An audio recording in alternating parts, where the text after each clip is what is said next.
Na barko? Oo, kasi may naghingi din sila ng volunteers namin na ma-assign dito sa port area dito sa Tacloban.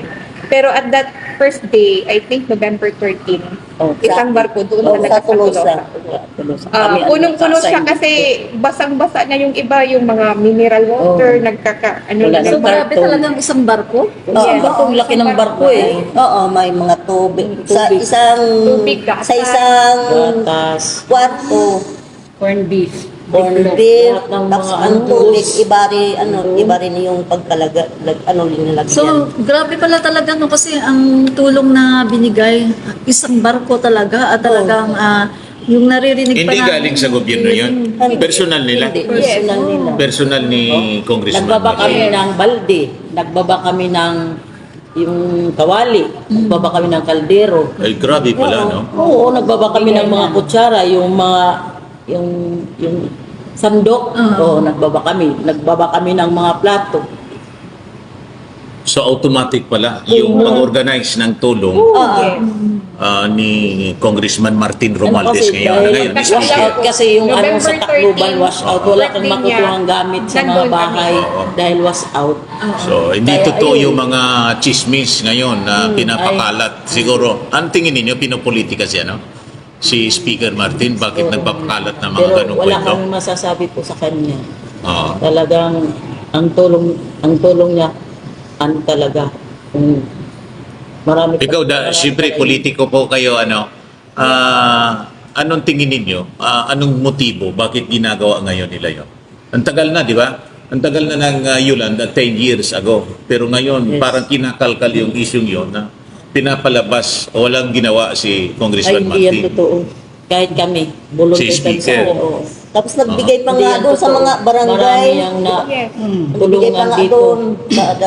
Bawat Eh, sino ba barangay, naman magbigay ng ano ha, sa isang binibigyan ng barko, relief. bibigay ng wash out talaga ang Tacloban, magbibigay ng balde, kaldero, kawali, sa Kumot. pangkusina pa, may bigas pa yan, may goods. O sino pa naman ang mag-aano dyan?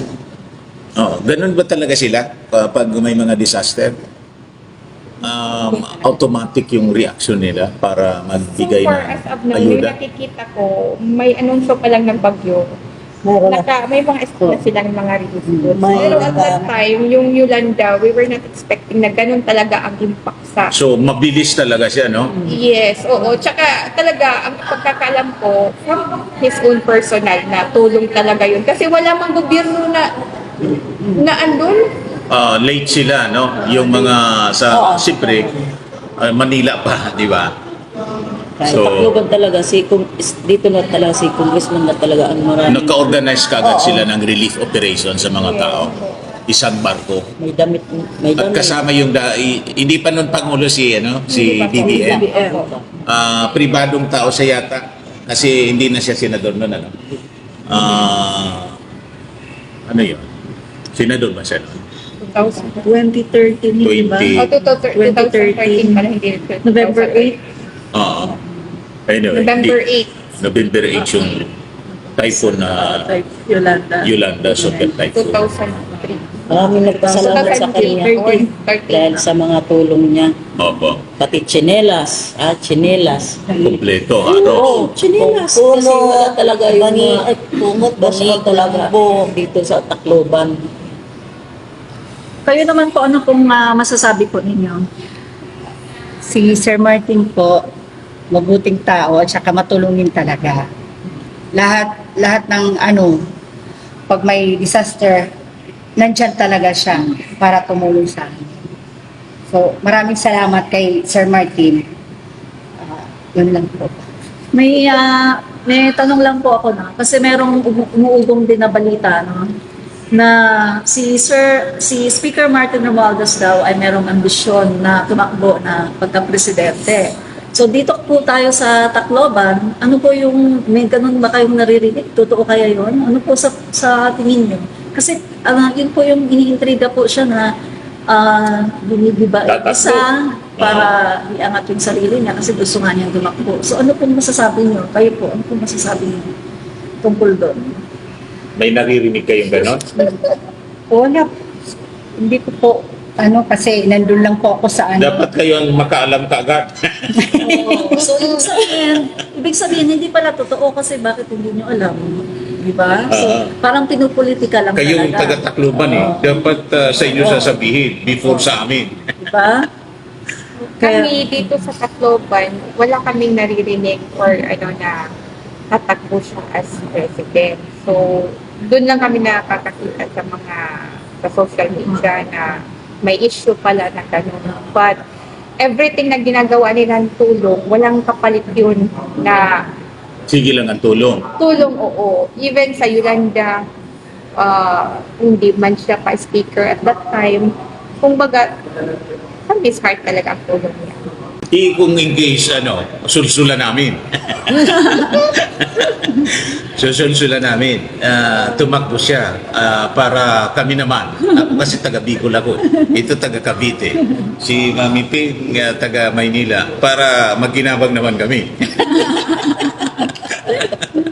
Di ba, makatulong sa aming mga kababayan. Ay pagkakait ba naman ninyo?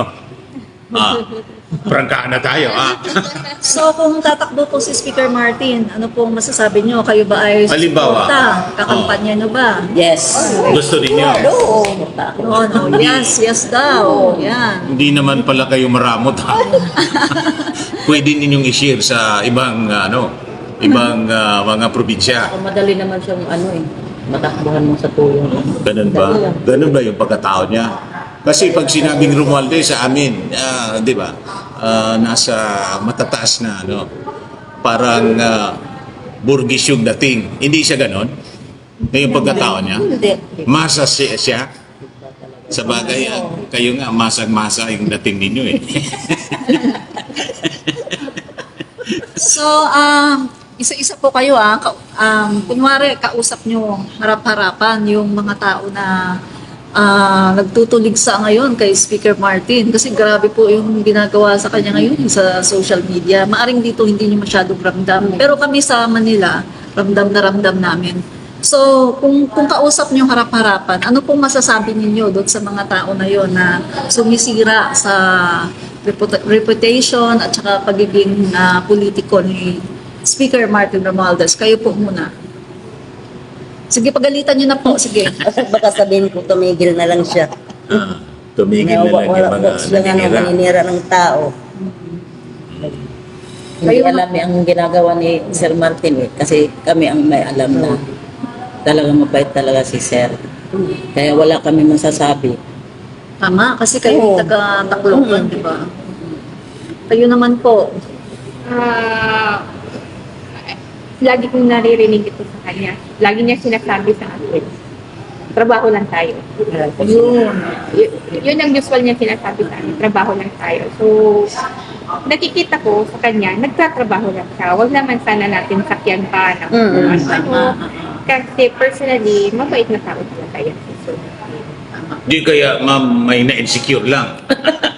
Siguro. hindi natin alam. Yung nagsasabi lang nagsasabi lang ng ganyan, hindi kasi nila alam eh. Pero kami alam namin. Alam namin. Nagsasabi lang silang ganun, kaya hindi nila alam kung ano tulong ni Sir sa amin. Oo.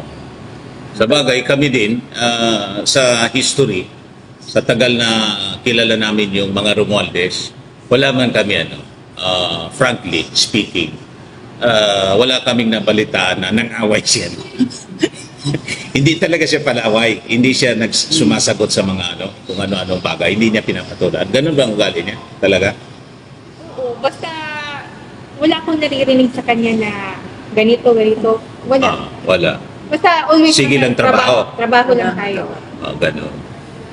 Kayo naman po, anong masasabi nyo? Sabi ko, Pagalitan nyo yung mga naninira. Para sa Galing mga ko nung tao. manira. wag nang manira kay Sir Martin kasi mabait yung tao na yan. At saka, palaging sumusuporta sa mga mahihirap. Yun lang. Tama na. Tama na. Pag punta ni Maruwas doon sa Tanawan, binato kaya siya. Ang mga tao, galit na galit sa kanya. Dahil po dun sa sinabi niya. Oo.